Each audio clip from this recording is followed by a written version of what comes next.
ইমাম সাহেবের নামে মামলা দিল, ধর্ষণের মামলা দিল।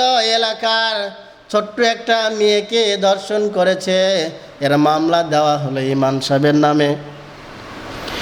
ইমাম সাহেবকে জেলে ধরে নিয়ে গেল, কত আঘাত করলো। ইমাম সাহেব বারবার বলতেছে আমি এই দোষের সঙ্গে কোনো দোষী না, এই ঘটনার সঙ্গে আমি জড়িত না।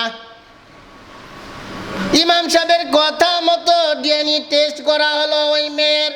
ডিএনএ টেস্ট করে ইমাম সাহেবের সঙ্গে ডিএনএ টেস্ট মেলে না।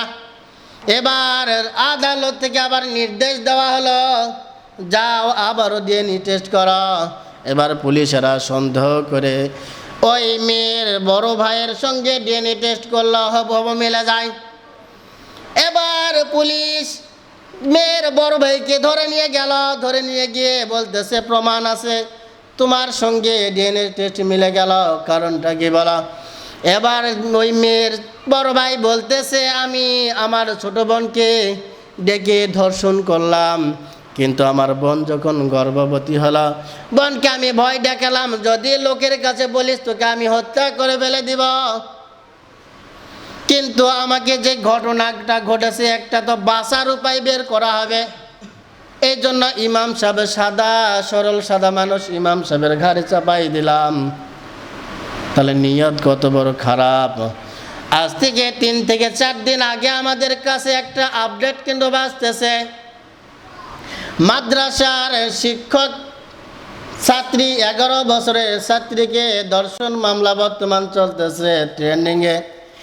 ইমাম সাহেব বারবার বলতেছেন আমি ডিএনএ টেস্ট করেন আপনারা, আমি এতে সম্মত দিতেছি, আমি এই ঘটনার সঙ্গে কোনো সম্পর্কিত নয়। ইমাম সাহেব এখন মাদ্রাসার হুজুর বলতেছেন ওই মেয়ে থাকতো নানার কাছে, আমাদের ধারণাও হতে পারে নানাও এই কাজ করতে পারে। আর মেয়ে বলতেছেন হুজুর আমাকে ঝাড়ু দিবার কথা কয়ে ঘরে ডাকে নিয়ে অকাম করেছে।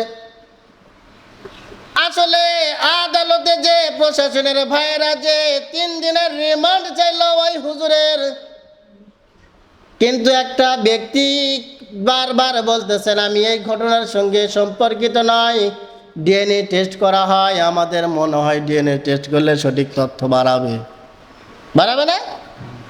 তো সাধারণ আমাদের মনের নিয়ত যদি খারাপ হয়, আমি কত বড় নিচে নামতে পারে, কত বড় জঘন্যতম কাজ আমার দ্বারাই সম্ভব হয়।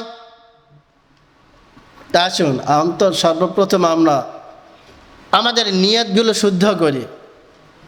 নিয়তটাকে আমরা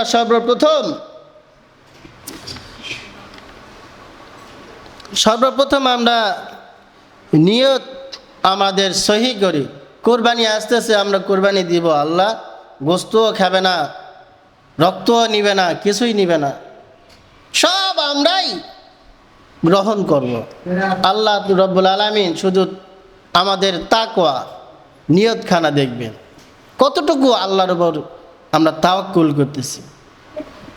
আমরা সহি নিয়ত করব, কোরবানি যেন আল্লাহর সন্তুষ্টি অর্জনের জন্যই দিতে পারি। আল্লাহ রব্বুল আলামিন যেন তৌফিক দান করেন, সকলে বলছি আমিন।